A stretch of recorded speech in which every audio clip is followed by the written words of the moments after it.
The entire Galactic Assembly froze. Thousands of delegates from more than 300 civilizations watched as Ambassador Lyra Vey, the youngest, representative of the powerful Asterian Union, ignored a protocol that had gone unbroken for 2 centuries. Instead of taking her assigned seat among the galaxy's elite, she crossed the chamber floor, past ambassadors twice her rank, toward the section reserved for the newest and least influential members, toward the lone human delegation. Captain Ethan Carter looked up from the report in his hands, more puzzled than alarmed. He hadn't expected company. He certainly hadn't expected her. Without a word, Lyra set her datapad down and took the seat beside him, not across from him, where formal negotiations happened, not in front of him, where petitions were made, beside him, where allies sat. A ripple of whispers spread outward from their row like a struck bell. Cameras swiveled. Analysts across the chamber were already drafting theories before the speaker had even called the session to order. Ethan didn't move. He didn't smile and he didn't ask why. Not yet. He simply waited, the way he'd waited through 100 disaster briefings before. Let the situation reveal itself first. His silence lasted only a few seconds. But by the time the session ended, 2 civilizations that had circled each other on the edge of war for nearly a century would choose peace instead. And it began with a woman who decided, in front of the entire galaxy, that she would rather sit somewhere quiet. Humanity had entered the galactic community only 12 years earlier, a blink of an eye to species that had charted the stars for millennia. Humans weren't the strongest fleet in the room, or the oldest civilization, or the wealthiest trading power. What they'd earned instead was a strange, specific reputation. They listened. While other delegations rushed to establish dominance in the first 5 minutes of any negotiation, human representatives tended to ask questions first and posture later. It wasn't always effective. It wasn't always fast. But it worked often enough that other species had started to notice. Ethan Carter fit that mold exactly. A former commander in Earth's orbital response fleet, he'd spent most of his career pulling people out of collapsing habitats and burning transports, not negotiating treaties. His appointment to the assembly had raised eyebrows back home and abroad. Some called it an odd choice for someone with no formal diplomatic training. Ethan didn't disagree. He just didn't think it mattered as much as people assumed. People reveal a great deal, he'd learned, when they think no one important is paying attention. Ambassador Lyra Vey came from a civilization built on precision. Among the Asterians, nothing was accidental. Not where you stood, not who spoke first, not the exact distance you kept from another delegate's chair. Every gesture was a sentence in a language older than most star charts, which was exactly why the chamber had erupted. Had the Asterians just declared humanity their closest ally? Was this the opening move of some larger alignment? Half the room assumed a hidden agenda. The other half assumed a trap. Only Lyra knew which it was, and for a long moment she said nothing at all. She placed a small crystalline device on the table between them. Its light stayed dark. No transmission, no recording, nothing to analyze. Finally, Ethan asked quietly enough that only she could hear, "Is everything all right?" Lyra nodded once. "I wanted to sit somewhere people still listen." She hadn't raised her voice. She hadn't needed to. The words moved through the chamber faster than any formal statement could have, and more than a few senior delegates suddenly found their own notes very interesting to read. Everyone understood exactly who she hadn't meant.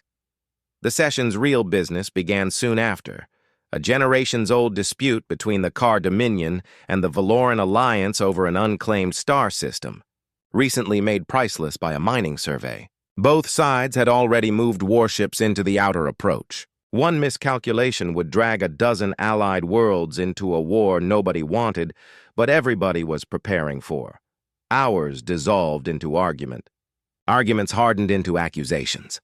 Proposals collapsed almost as fast as they were made, and the Assembly's translators struggled to keep pace with delegates who'd stopped waiting their turn to speak. The Car Fleet Admiral, a broad-shouldered officer named Thasor Wren, slammed a closed fist against his console hard enough to silence the room. "The Valorans have delayed for 6 years. We will not delay a 7th. His Valoran counterpart, Ambassador Ilsavet Kor, didn't flinch. "You call our caution delay. We call your haste conquest with paperwork attached." Wren opened his mouth to answer. The speaker cut in first. "Captain Carter, humanity has remained unusually quiet."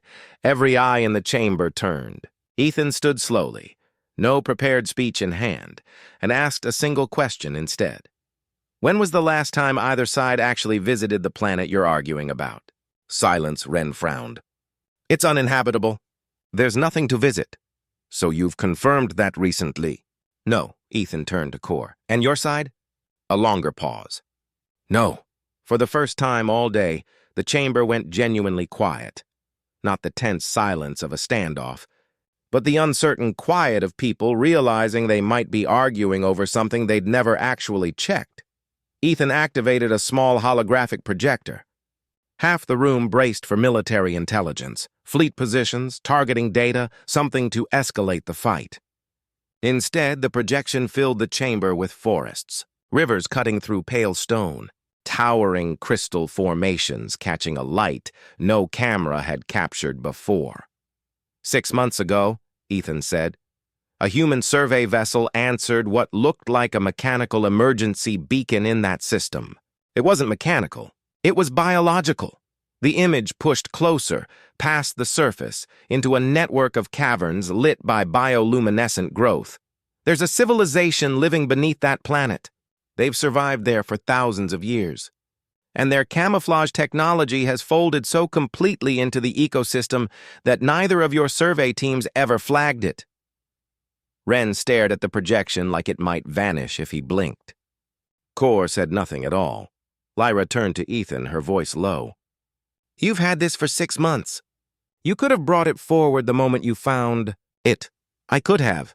You'd have been the one who prevented a war. Alone." That wasn't the part I was worried about getting. "Right." Ethan didn't look away from the projection.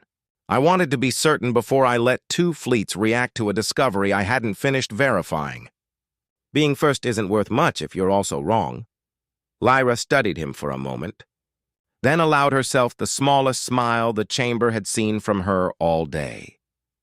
Independent scientific teams confirmed the finding within days. Cautiously, the hidden civilization surfaced, a people who called themselves the Alari, small and slight, with skin that shifted color like the crystal formations they'd sheltered beneath for millennia. Their eldest spoke to the assembly through trembling translation software, her voice barely rising above a whisper. "We believed the stars had forgotten us. Instead, the stars had been arguing over her home without knowing she existed. The revelation did what 6 years of negotiation hadn't. Neither Wren nor Kor wanted their names remembered as the officials who nearly turned an innocent civilization's home into a battlefield. The old grievances that had felt unbreakable that morning suddenly seemed almost embarrassing. Negotiations resumed that evening. This time, no one interrupted. By the following week, contested mining rights had become a joint development charter. Warships withdrew past the system's edge. Protected zones were drawn around every known Alari settlement, and both fleets, Kar and Valoran alike, volunteered ships to patrol them. Wren and Kor signed the final agreement within the same hour, at the same table, for the first time in 6 years. After the ceremony, Ethan stood alone on one of the assembly's observation decks, watching traffic thread between the stars. Lyra found him there. "You knew they'd misread why I sat beside you," she said. "I assumed so." "You never corrected them." He shrugged. "Figured you'd explain if it mattered." It mattered. She allowed herself a quiet laugh. "Do you want to know why I chose that seat? I've been curious most of the day. When I first studied humanity, I expected confidence. I found patience instead. I expected ambition and found curiosity. I expected a civilization eager to prove itself to the rest of us." She looked at him directly. "Instead, I found people willing to admit out loud that they didn't know everything yet. Most leaders walk into a room hoping to be heard," she continued. "You walked in hoping to understand. That's rarer than anyone likes to admit. Ethan considered that. My old rescue instructor used to say something like it. If everyone in the room is shouting, the sound worth catching is usually the one nobody's listening for. Perhaps that's why your people keep finding what the rest of us miss. Within a decade, historians had a name for that session: the Quiet Accord. Diplomatic academies taught it not as a lesson in strategy, but in restraint, proof that the turning point of a crisis isn't always a speech or a show of strength. Sometimes it's one honest question, asked before anyone reaches for a weapon.